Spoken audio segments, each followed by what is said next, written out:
Nailig mo ini. Bago taga-bulod be. Bayawas ini. Bayawas.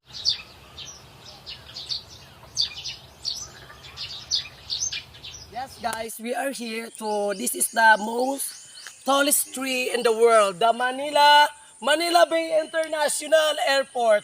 Char. Ito po yung sabi lang Manila. So masarap dito guys kasi nakakain po siyang prutas pero medyo maasim po siya. Kaya po nakita niyo po yung ukay. Nandun po sa taas. Bibig ko dali. Pagkarayon mo. Garo ka baga kurabaw. Hi guys, this is Manila Bay. May ukay po na nagasakat. Monkey. Hello, monkey. Tayo ng Manila Bay. Gusto ko maulog sa mabariw. Iyo. Ayop talaga. Uy, ang dami nila guys. Wala, mga ilong pa. Ang bunga. Daro mo tilpo. So ayan guys, nakikita nyo yan ang mga demonyo.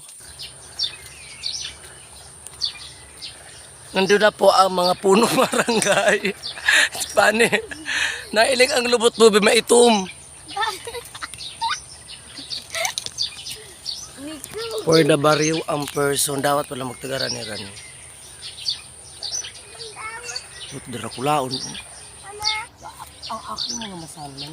Ito po ang tinatawag natin small mansanas guys. So what we are eating, awas po ini pero unang kagat ay som na demonyo. Ay po siyang itit sa asin. Weird. Matching sandig tayo guys. Ang sarap ng buhay guys. Magkakaparagilak. Makain-kain ka lang abang yung ano sa taas. Bigyan mo daw yun. Madami.